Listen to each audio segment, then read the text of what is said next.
So رفع اليدين مع, so lifting the two hands, either it be in your takbiratul ihram or in your takbiratul intiqal. So let's just say I come start the salah, unless you're the teacher of Imam Bukhari, Imam Humaydi took the position even lifting your hands for takbiratul ihram is one of the pillars, but generally the madhab have an agreement on this. Saying Allahu Akbar will make you enter the salah itself, not raising your hands. This is called Raf'ul Yadayn. So that's why they classify Raf'ul Yadayn as a sunnah fi'liyah, i.e. if I just say Allahu Akbar, I've entered the salah, standing obviously. And then after that, Takbiratul Ihram is one place where you actually raise your hands. Takbiratul Ruku', when you go from standing to Ruku', then raising from Ruku', when you say Sami Allahu liman hamida Rabbana lakal hamd, or Rabbana wa lakal hamd. And then if you are going to do, make sure you do this.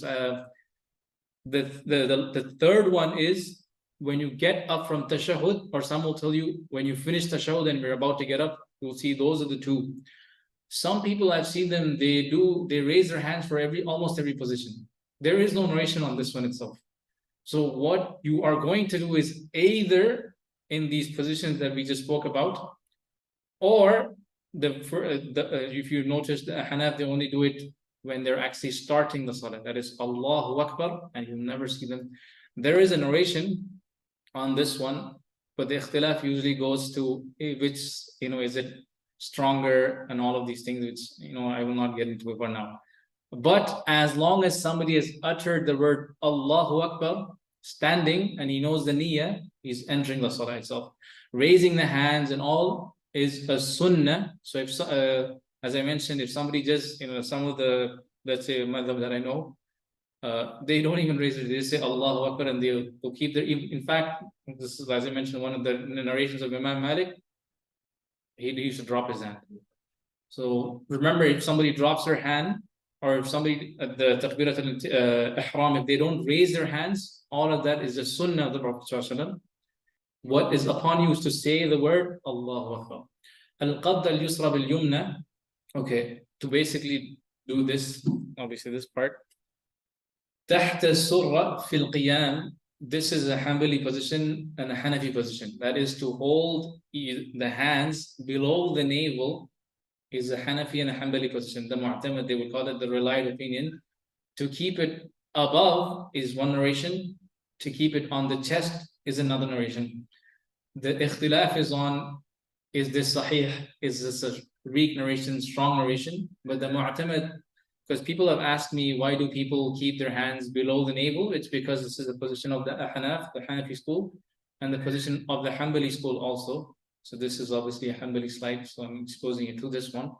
The relied opinion from Imam Ahmed is basically below the navel, and Ibn Taymiyyah's position is on the chest. He's a Hanbali himself, but he chose, that was one of his narrations, to keep it on the chest. Yes. Yeah, you can mix, but remember, make sure it is at least a position of a madhab. Sometimes people don't follow anything. At least ask the knowledgeable person that is this a position of a madhab.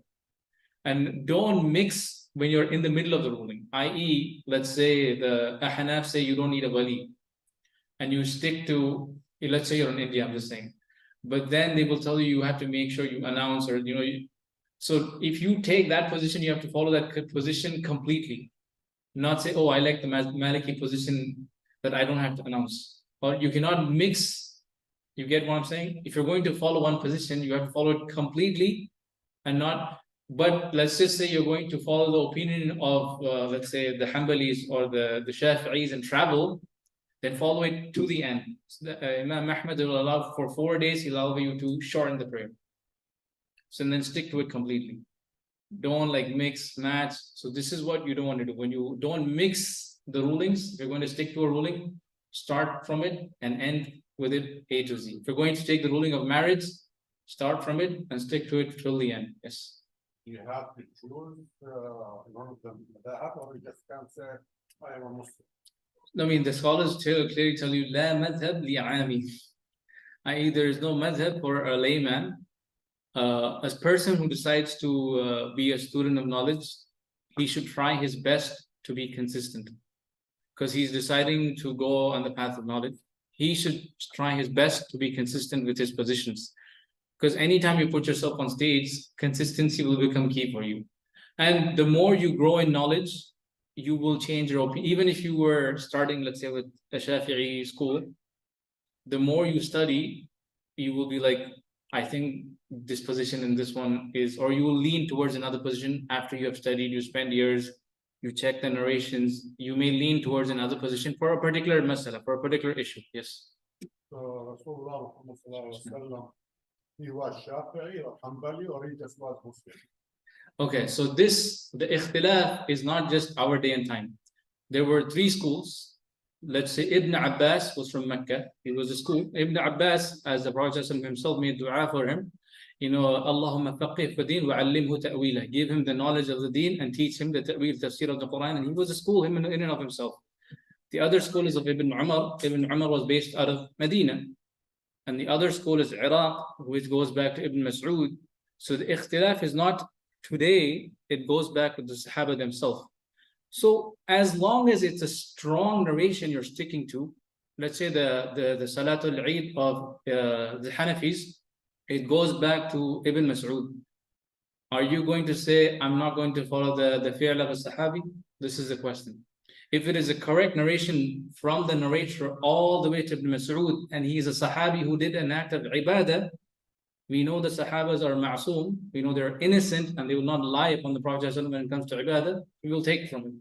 But when you find the narration is weak and it's been made clear to you, even with your own research and with your own, let's say your teacher tells you, then obviously you will follow the one you trust.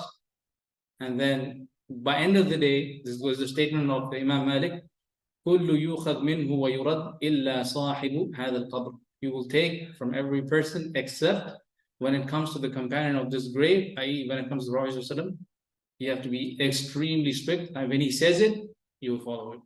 So hopefully that gives. Yes, you answered. Just one more thing.